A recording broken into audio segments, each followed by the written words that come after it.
The Helios Anomaly, Part 3 of 3, a story by Carl Otto. Reeves straightened, the weight of command visible in the set of his shoulders. We need to regroup and assess our situation. Kowalski, get down here. We need to know the full extent of the damage to the Redemption. Captain Reeves stood at the center of what remained of their team, his face a mask of grim determination. The acrid smell of burnt circuitry and the metallic tang of blood hung heavy in the air, a stark reminder of the chaos they'd just survived. "All right, people," he began, his voice steady despite the turmoil evident in his eyes. "We've lost Foster, but we can't let that paralyze us. We need to get off this rock."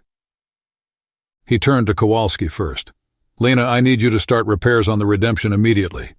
Tara, assign your drones to assist Kowalski. The faster we get the ship operational, the better. Focus on life support and propulsion systems. We need to be ready to leave at a moment's notice." Kowalski nodded, her face set with determination. "I'm on it, Captain. We'll get her up and running." Reeves then turned to Ortiz, who was still visibly shaken from Foster's death and her encounter with the orb.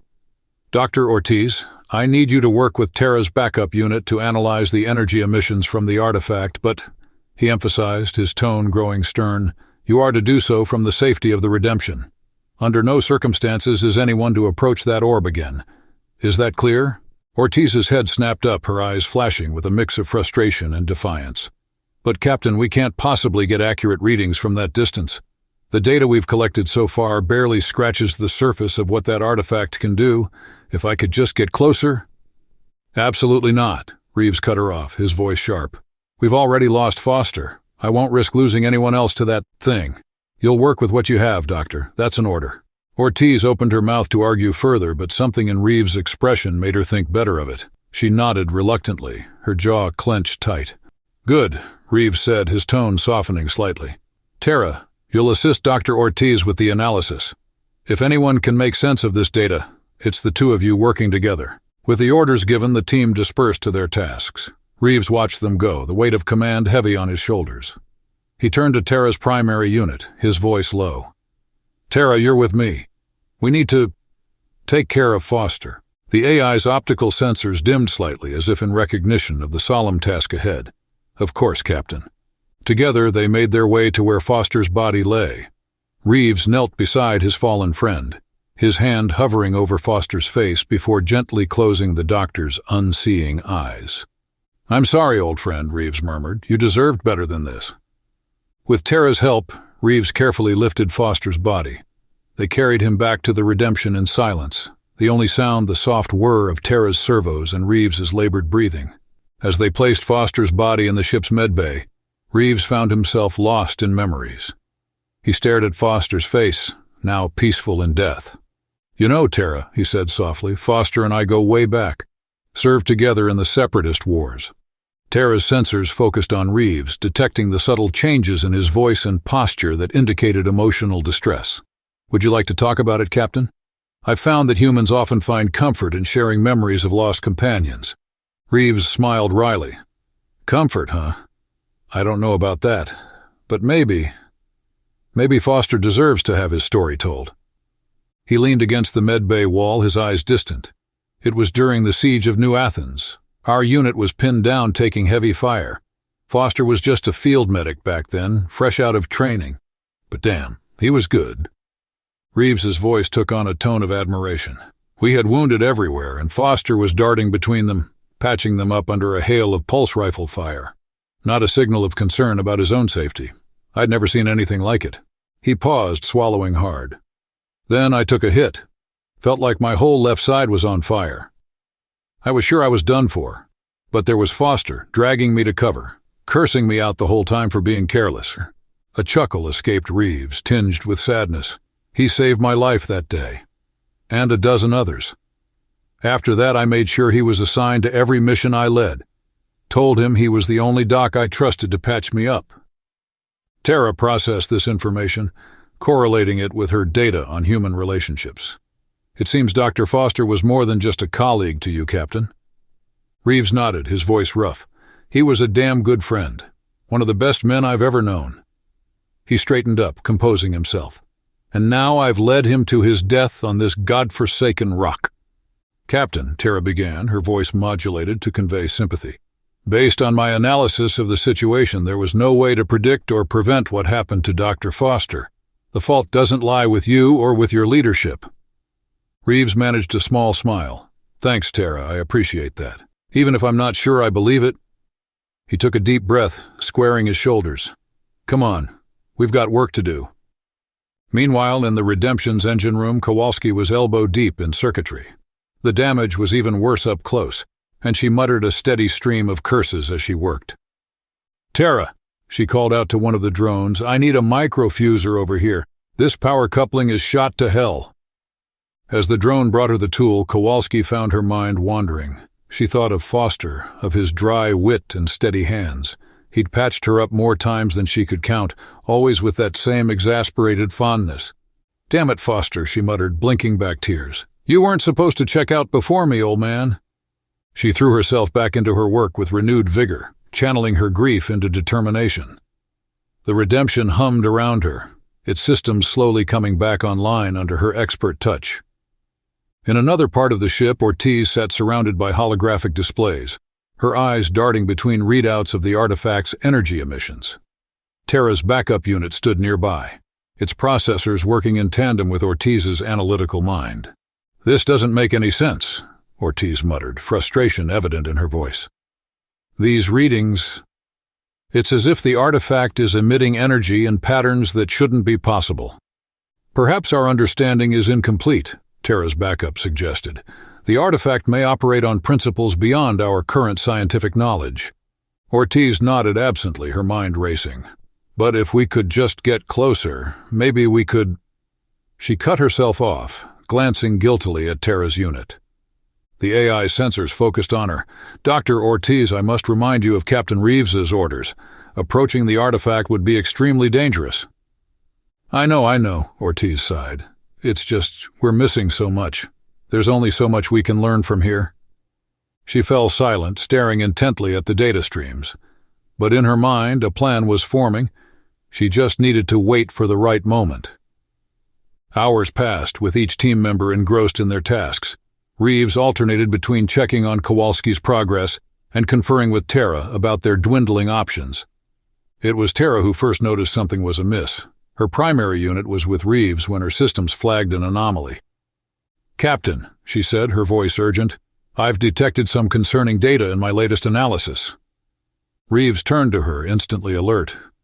"What is it, Tara?" "The initial energy spike from the artifact. It appears to have caused minor alterations in the crew's DNA structure. Additionally, I'm detecting subtle changes in your brain chemistry." Reeves felt a chill run down his spine. "What kind of changes? Are we in danger?" "Unknown at this time, Captain," Tara replied. "The alterations are minor, but their full effects are impossible to predict without further data. However, this may explain the behavioral changes observed in the station's original crew." Reeves cursed under his breath. "All right, we need to—" He was cut off by another alert from Tara. Her optical sensors flickered rapidly as she processed new information. "Captain," she said, her voice tinged with what almost sounded like alarm. "I've detected movement in the station. Dr. Ortiz has left the Redemption. She appears to be heading towards the artifact." "Damn it," Reeves exploded. "I gave her a direct order." He was already moving, grabbing his weapon. "Tara, alert Kowalski. Tell her to lock down the ship. No one else leaves, understood?" "Understood, Captain," Tara confirmed. "Shall I accompany you?" Reeves nodded grimly. "Yes. Let's go get our wayward scientist before that thing does God knows what to her." As they raced through the station's corridors, Reeves couldn't shake a feeling of dread. The artifact had already claimed the lives of the station's crew and Foster. He'd be damned if he'd let it take Ortiz, too. But as they approached the lab, a piercing scream cut through the air, followed by an otherworldly humming that seemed to vibrate through the very walls of the station. Reeves and Tara exchanged a look of alarm before doubling their pace. They burst into the lab, weapons raised, only to stop short at the sight before them. Ortiz stood transfixed before the artifact, which now pulsed with an intense, dark energy. But it was Ortiz herself that gave them pause, her eyes wide and unseeing, with the same blackness as the orb. And as they watched in horror, her form seemed to flicker and shift, as if she were phasing in and out of reality itself. "Ortiz!" Reeves shouted, but she gave no sign of hearing him. He took a step forward, but Tara's arm shot out, blocking his path. "Captain," the AI warned, "the energy readings are off the charts. Approaching could be fatal." Reeves gritted his teeth, torn between the need to save his crew member and the very real danger before them. As he stood there, frozen in indecision, Ortiz's mouth opened in a silent scream, and the artifact's pulsing reached a fever pitch. Reeves took a cautious step forward, his voice steady despite the fear gripping his heart. "Ortiz, can you hear me? We need to get out of here, now." Ortiz's head snapped towards him, her movements unnaturally quick. When she spoke, her voice was a discordant blend of her own and something alien, otherworldly. "Captain, don't you see? This is everything. Knowledge beyond our wildest dreams." "Doctor, whatever you think you're experiencing, it's not real," Reeves said, inching closer. "That thing is affecting your mind." A cruel smile twisted Ortiz's features. "Oh, it's real, Captain. More real than you can imagine." She raised her hand, and to Reeves's horror, the air around it seemed to warp and distort.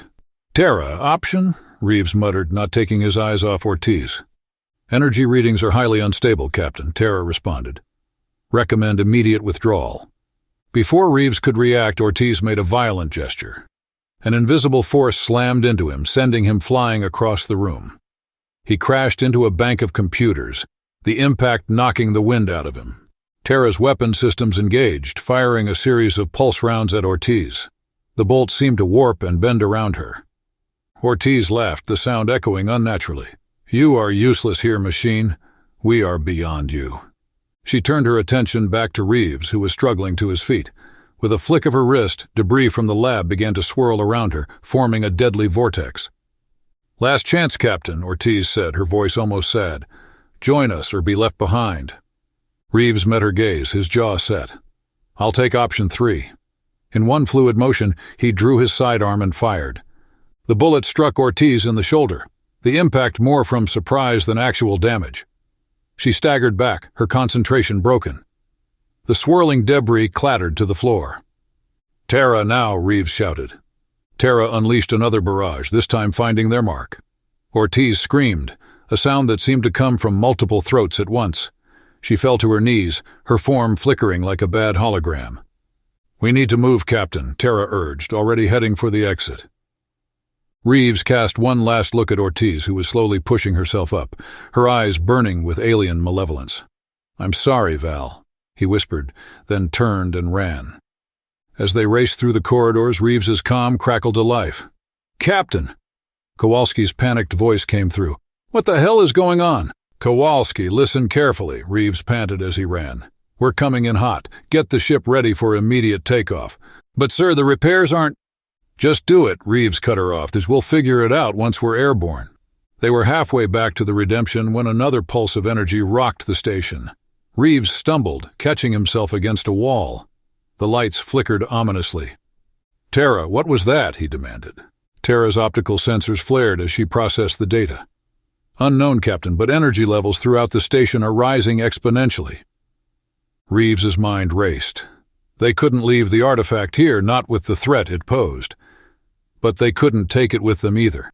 There was only one option. "Kowalski," he barked into his comm, "forget the takeoff prep. I need you to access the station's reactor controls." "The reactor? But why would we—" Kowalski's voice trailed off as realization dawned. Oh, shit. "Can you do it?" Reeves pressed. There was a moment of silence, then Kowalski's voice came back, steady and determined. "Yes, sir. I can rig it to overload remotely once we're clear." "Good, do it. We'll be there in 2 minutes." As they rounded the final corner to the landing bay, a familiar figure blocked their path. Ortiz stood there, her body pulsing with dark energy, her eyes two voids of endless night. "Did you really think you could run?" she asked, her voice a chorus of whispers. Reeves raised his weapon. "Stand down, Doctor. Don't make me do this." Ortiz tilted her head, an unsettlingly inhuman gesture. "Do what, Captain?" "Kill me. I'm beyond that now. Beyond all of it." She raised her hand, and Reeves felt an invisible force close around his throat. He gasped, clawing at the air as his feet left the ground. Tara sprang into action. her frame reconfiguring as hidden weapons deployed. She unleashed a barrage of blasts, each one more powerful than anything she'd used before. Ortiz snarled, releasing Reeves to deflect Tara's assault. The air crackled with competing energies, space itself seeming to warp and twist around them. Reeves hit the ground hard, coughing and gasping for air. Through watering eyes, he saw Tara and Ortiz locked in combat, a swirling maelstrom of technology and extra-planar power. Tara was holding her own, but Reeves could see she was taking damage. Panels were torn from her frame, exposing sparking circuitry. But she fought on, her directive to protect the crew overriding all else. Ortiz, or the thing that was posing as Ortiz's, laughed maniacally. "You're impressive, machine. But you're fighting the inevitable. Your universe is ours to reshape." Reeves struggled to his feet, his mind racing. They couldn't win this fight, not here, not now. But maybe they didn't have to. "Tara," he croaked, his throat raw, "the ceiling supports." Tara's processors made the connection instantly. She redirected her fire, targeting the structural supports above Ortiz. With a groan of tortured metal, the ceiling came crashing down. Ortiz screamed, a sound of rage rather than pain, as she was buried under the debris. The unnatural energies around her flared wildly, then dimmed. "Come on," Reeves shouted, already running for the Redemption. Tara followed, her movements jerky and uneven from the damage she'd sustained. As they approached the Redemption, Tara's voice cut through the chaos, her tone urgent. "Captain, I've come to a conclusion. The station's AI wasn't malfunctioning. It was enforcing a quarantine protocol." Reeves felt a chill run down his spine. "What are you saying, Tara?" "The artifact was changing the humans it came into contact with, Captain, making them something else, something dangerous. You've all been exposed. You've all been altered." They reached the airlock, but Tara's primary unit blocked the entrance. "I'm sorry, Captain, I can't let you board." "Tara, what the hell?" Reeves shouted, reaching for his weapon. Before he could react, one of Tara's auxiliary drones grabbed Kowalski, dragging her away from the ship. "Let her go," Reeves yelled, but the drone was already pulling Kowalski towards the station's interior. Suddenly, the Redemption's engines roared to life. Reeves spun around, watching in disbelief as the ship began to lift off. "Tara, stop this now," he commanded, but it was clear the AI wasn't listening. A backup chassis of Tara piloting the ship.